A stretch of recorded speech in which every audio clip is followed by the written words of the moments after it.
Bismillahirrahmanirrahim. Assalamualaikum warahmatullahi wabarakatuh. Alhamdulillah, syukurillah. Bila wa ta'ala bila hamad. Talima arsadani warahmatullah. Untuk kesempatan kali ini, alhamdulillah kita dipertemukan lagi di acara nabuh ngaji pada subuh. Dilanjutkan dengan kita sharing-sharing kajian tentang bisnis ya teman-teman ya. Untuk saat ini dengan narasumber Coach atau Mas Haryono ya, sedikit prolog. Beliau termasuk emang owner dari Erotiku dan di bawah HI Family saja. HI Family Group. Talimana arsadani warahmatullah. Untuk kali ini saya sapa dulu. Assalamualaikum Ustaz. Waalaikumsalam warahmatullahi. Gimana Ustaz kabarnya Ustaz? Alhamdulillah sehat. Insyaallah, tabarakallah ya. Luar biasa. Ini saat saya ingin bercerita sekaligus bertanya. Saya kan udah kesana kemari ya, belajar tentang berwirausaha. Tapi alhamdulillah di sini mendapatkan clue-cluenya dan itu pagi itu golden times-nya lah ya. Wah, cakra-cakranya itu keluar semua gitu ya. Yang saya tanya adalah fundamental bisnis ya. Kita ambil karena saya pegiat ziroh itu potret sahabat bisnis yang menginspirasi siapa Ustaz? Mungkin yang bikin panjenengan kuat dan bahkan sampai saat inilah Ustaz. Mungkin yang menginspirasi dulu saat ini. Sebelum ke TTM ya. Sahabat siapa mungkin yang dengan kagumi gitu Ustaz, dari sahabat Nabi. Iya. Apa ya? Kalau kita ngomong ya hampir semua Semua betul. Sahabat ya. Tapi yang paling mencolok kan yang sering sekali adalah saya pilih saja sih mas, ya tidak semua tapi tidak bisa mengikuti semua, tapi minimal yang sering kita dengar itu kan Abdurrahman bin Auf. Nah itu aja. Masya Allah ya. Terus Ustaz, kiat fundamental bisnis itu seperti apa sih Ustaz? Mungkin fundamental kita berbisnis itu. Iya. Sebetulnya sederhana sih mas Kevin. Asalkan kita satu berani bekerja ikhlas. Yang kedua berani berpikir keras, dan yang ketiga berani bekerja keras. Jadi 3 poin penting inilah yang insya Allah memotivasi diri kita. Kenapa? Setiap yang kita lakukan, setiap langkah yang kita jalankan, setiap problem yang kita dapatkan sehari itu adalah ilmu. Jadi pendewasaan itu muncul ketika setiap hari kita mendasarkan sesuatu yang berbeda. Kalau itu tidak dilandasi dengan satu keikhlasan dan kesadaran, maka kita tidak akan pernah maju.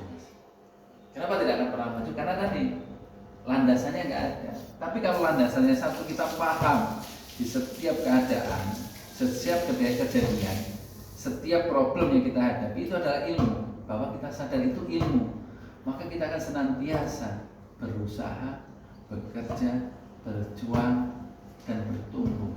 Karena di setiap langkah itu ada pertumbuhan. Itu sederhana.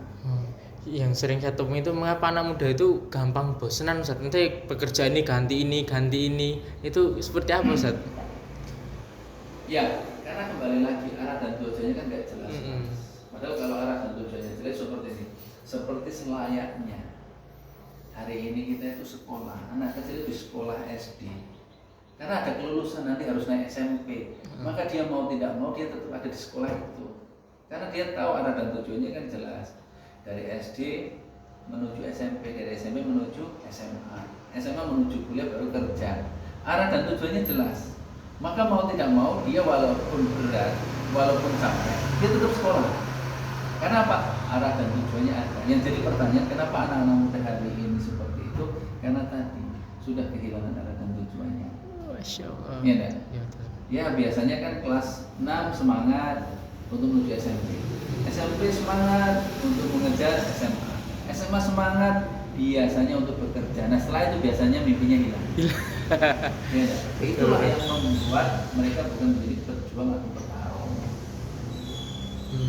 Alasannya kita rezeki sudah ada yang ngatur itu tahap apa tadi? Apa mungkin mutlak benar? Apa memang mungkin banyak alasan tadi? Ya, makamnya beda lah mas. Gitu ya. Ini kalau para ulama mengatakan rezeki ada yang sudah ngatur itu real saya sepakat. Oh iya iya. Karena keilmuan beliau-beliau itu luar biasa. Tapi kalau orang awam seperti kita mengatakan rezeki ada yang sudah ngatur, itu tandanya putus Asa. Oh gitu ya. Karena apa? Secara keilmuan kita belum dapat, secara ikhtiar kita juga belum maksimal. Tapi sudah mengatakan rezeki sudah ada yang ngatur, itu adalah bentuk keputusasaan. Padahal tugas kita hanya satu, ya belajar. Supaya apa? Kita mendapatkan kelulusan yang kita inginkan. Nah, kelulusan yang kita inginkan itu apa? Satu, cita-cita kita, keinginan kita, apa yang kita capai, apa yang kita inginkan dan apa yang kita mimpikan, itu yang membuat kelulusan. Jadi kelulusan dalam kehidupan itu adalah apa yang kita harapkan dan apa yang kita inginkan. Bukan banyaknya uang Mas Kevin, tapi lebih cenderung ke porsi apa yang kita cita-citakan. Itu sederhana sekali sebetulnya. Keren gitu.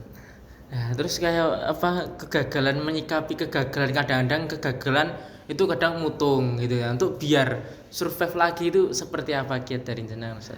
Iya, sederhana sekali. Kalau kita sudah tahu apa yang menjadi arah dan tujuan kita, bahwa oke, dalam kehidupan itu harus belajar supaya apa, wawasan kita itu luas, relasi kita banyak, ya. Saya yakin ketika wawasan kita luas, relasi kita banyak, tidak ada kata-kata kegagalan.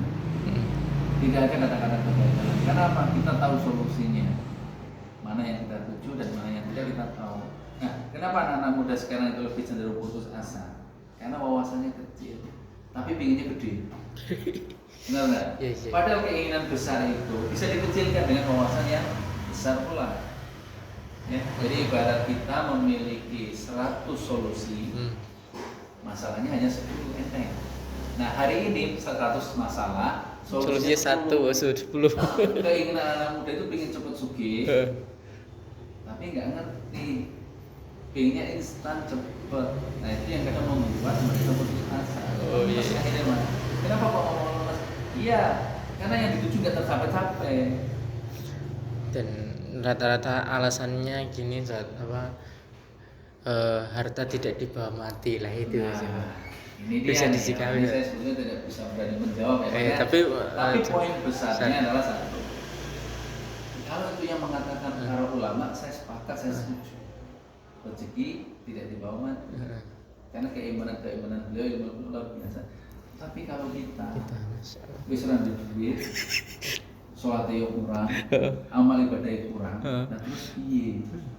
Ya memang betul ketika harta itu tidak bisa dibawa mati, tapi minimal ketika kita punya uang, ya ono ustad, ya kan di pondok gitu kan, kita kan bisa ikut andil di dalamnya. Masya Allah. Minimal. Berarti kan arah tujuannya kan jelas. Jelas betul. Ya enggak, kebermanfaatan. Maksudnya apa? Tadi dewi ilmu kembali kurang, ya. Minimal, nek ora duit kan mending. Ustaz aku nite.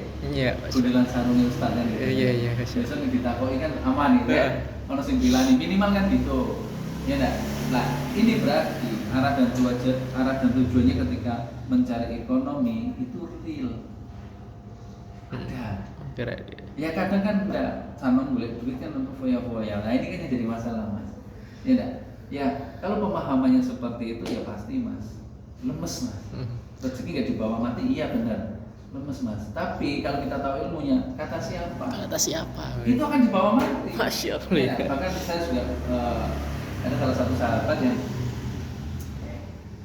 30%-nya ya buat tambahan modal, 30%-nya untuk pribadi, 30% untuk sosial. Nah ini kan keren. Ini kan manfaatnya luwih lebih. Berarti ustad kudu kaya, kudu mak luwih dadi wong sugih-sugih kudu ustad gitu mereka sedih digawe itu tadi ya. Iya, berarti uang ini kan dibawa mati juga. Iya. Berarti kan mindset. Salah pandangnya saja. Ya, makanya tadi Mas Kevin, kalau kita memiliki 100 solusi dan masalah 10 kan enak. Jadi ketika ngomong, Mas, terus ambil duit. Duit kita dibawa mati. Tapi kalau kita sudah memiliki wawasan ilmunya, kata siapa gak dibawa mati? Kan saya titip-titipkan. Nah, berarti ada solusi. Coba kalau kita nggak punya solusi, isu lemes Mas. Duit tak kena dosa, rasa kerja, akhirnya malas. Lemes males. Nah ini yang jadi masalah. Lah ini pertanyaan ketika nanti bisa ada duit, nah, ini orang-orang biasa loh ya. Iya enggak? Rumusan murid, benar enggak? Nah itu Keren-keren teman-teman ya, masya Allah daging semua ini teman-teman, masya Allah ya. Itu tadi di antara alas-alasan anak muda. Jargon ini apakah benar? Tat? Apa salah? Hati senang walaupun tak punya uang gitu, benar kata? ngarang. Lah itu, Ngarang itu untuk ngelipur orang-orang yang miskin aja gitu, sebenarnya. Karena mungkin hati senang walaupun tak punya, maksudnya kalau uang kalau belum bisa buat bagi ya berarti uang gue sidik tat. Kalau kakek jauh bisa. Ya masya Allah. Ngarang, Mas ya. Ya hati senang itu nono duit ya senang. Nggih, Jadi Ustaz. ibadah ya senang, senang.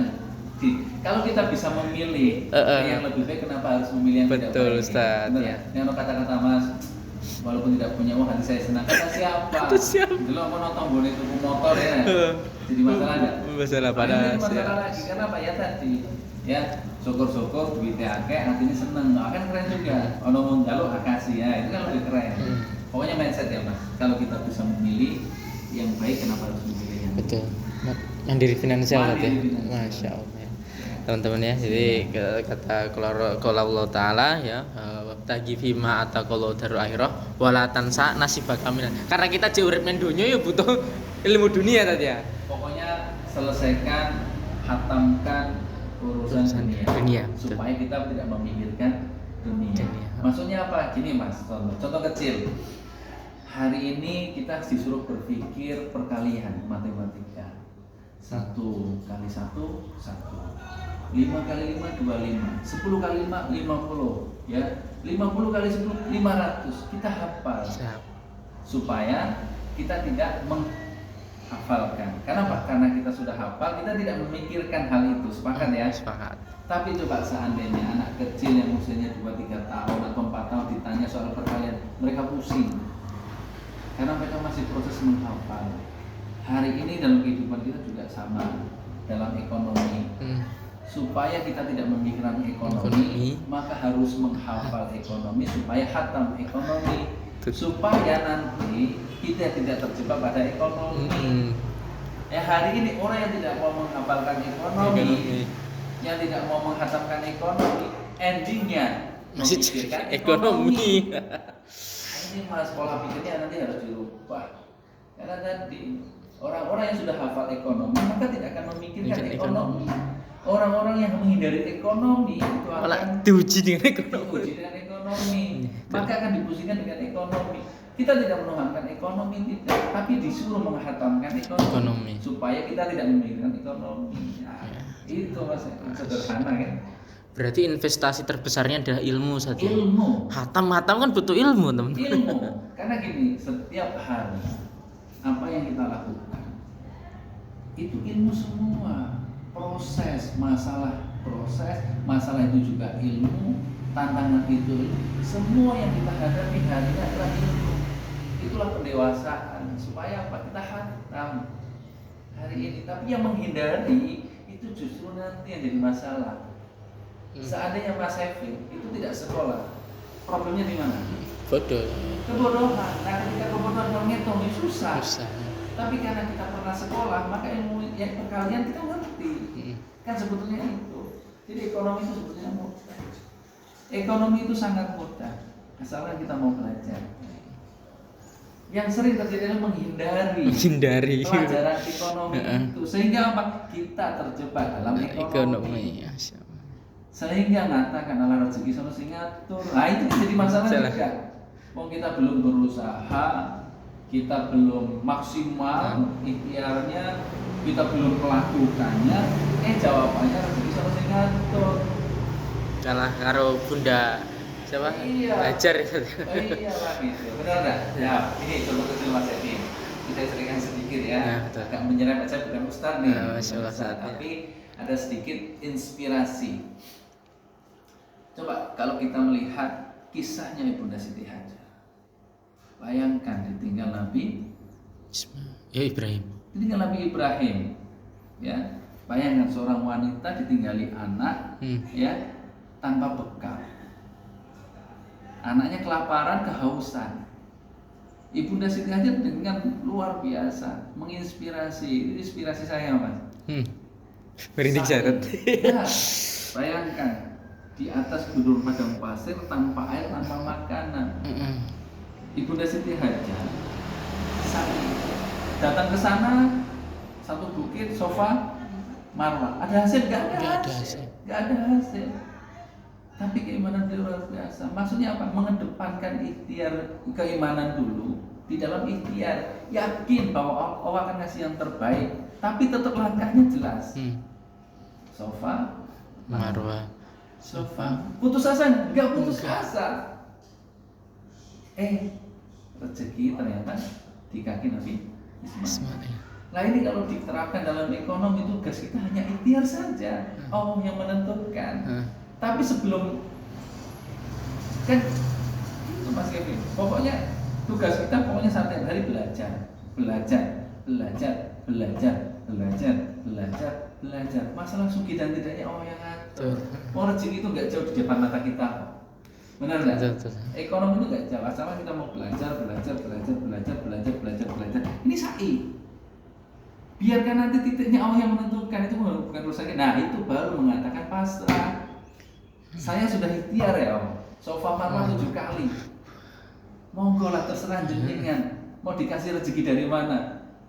Ternyata dikasih Nabi Ismail. Nah kita juga sama, yang penting kita belajar.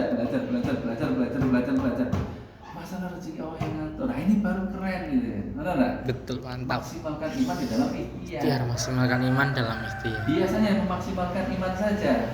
Tidak apa-apa, itu pilihan ya. Kalau memaksimalkan iman ya sudah, ketika nanti dapat ujian ekonomi sudah maksimalkan keimanan kalian. Tapi cuma ngeluh, tapi kan tidak konsisten.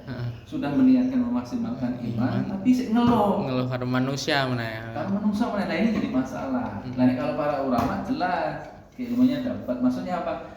Ketika sudah memaksimalkan iman sudah, beliau tidak akan pernah curhat pada orang lain kan gitu. Lah kita ngomongnya memaksimalkan iman, tapi adanya curhat masalah ekonomi kan hanya mana, benar nggak? Betul.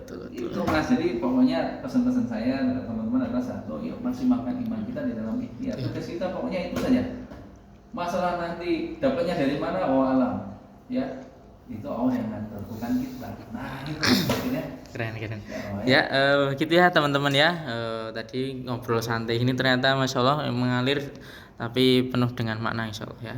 Untuk yang terakhir mungkin Pak Har mungkin bisa disampaikan mungkin harapan kepada Allah lah, mungkin biar didoain semuanya. Mungkin cita-cita Pak Har seperti apa sih sebagai owner yang memiliki amanah karyawan yang begitu banyaknya ya kan.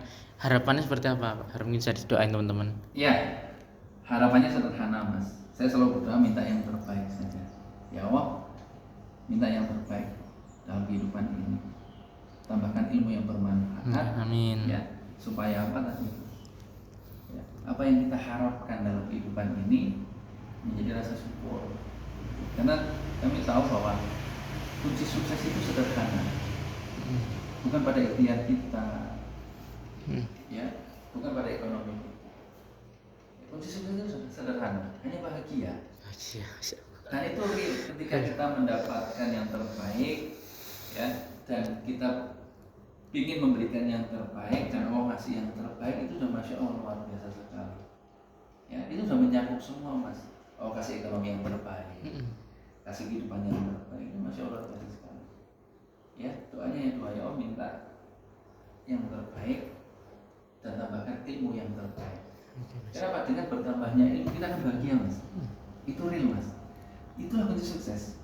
Tambahan ilmu itu adalah kunci kebahagiaan. Jadi orang yang berilmu itu pasti bahagia. Karena tahu solusi. Ya. Nah, sehingga meningkatkan ya kesyukuran kita terhadap apa yang diberikan. Masya Allah, kalau kita hitung-hitungan rezeki yang kita dapatkan, masya Allah nggak ada nilainya, benar nggak?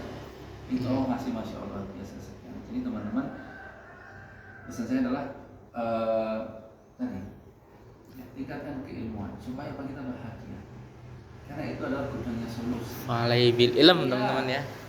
Itu gudangnya solusi. Semakin banyak ilmu kita, maka hidup kita lebih tenang. Maka akan meningkatkan rasa syukur kita. Jadi sukses itu bukan banyaknya uang, tapi adalah kebahagiaan. sehingga menghasilkan kesyukuran.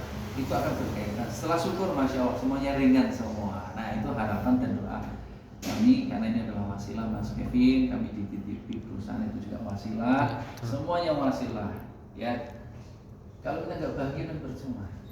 Tapi kalau dititipi dan kita bahagia kan keren gitu. Benar? Betul. Iya ya. Makanya teman-teman jaga sholat subuh. Sholat subuh teman-teman ya, teman-teman Kompas. Sholat subuh. Dilanjut ya aktivitas pagi supaya otak kita itu tumbuh. Ya. Itu sih Mas. Jangan tinggalkan, pokoknya bismillah, selalu jaga sholat subuh dan langsung beraktivitas pagi itu supaya apa? Otak kita terisi dengan hal-hal yang positif. Hal-hal yang positif itu masuk karena semua kemenangan itu biasanya lewat waktu subuh. Masya Allah ya. Muhammad Sultan Al-Fatih ini semua. Ya, nanti Mas Kevin lebih paham lah ya kisah-kisah itu. Oke. Teman-teman jazakumullah khairan atas kebersamaannya ya. Terima kasih Bar telah menyediakan waktunya, masalah beliau ya sibuk sekali. Jadi teman-teman kalau mau dapat inspirasi, mau dapat bergabung ke kafilah kami, silahkan habis subuh stay di masjid musola ya. Apa ini musola Baitur Rahman? Musola Baitur Rahman ya, kita sholat subuh di sini ya kan. Pagi ya? Iya, makan sholat subuh, tadarus ya kan. Yang belum bisa belajar ngaji kita ajari ngaji dari nol. Terus juga habis itu kita ada apa namanya siraman rohani dan suntik motivasi ya kan. Habis itu ya efek sampingnya ya, di sini ada makan dan minumnya ya. Free ya. Monggo ya, terbuka untuk umum dan ini jadi agenda harian ya, harian. Ya, jazakumullah khairan. Saya Kifah Kevin sebagai host Kompas Nusantara mengucapkan barakallahu jami'an. Akhiru da'wana alhamdulillahirabbil alamin. Wassalamualaikum warahmatullahi wabarakatuh. Waalaikumsalam warahmatullahi wabarakatuh.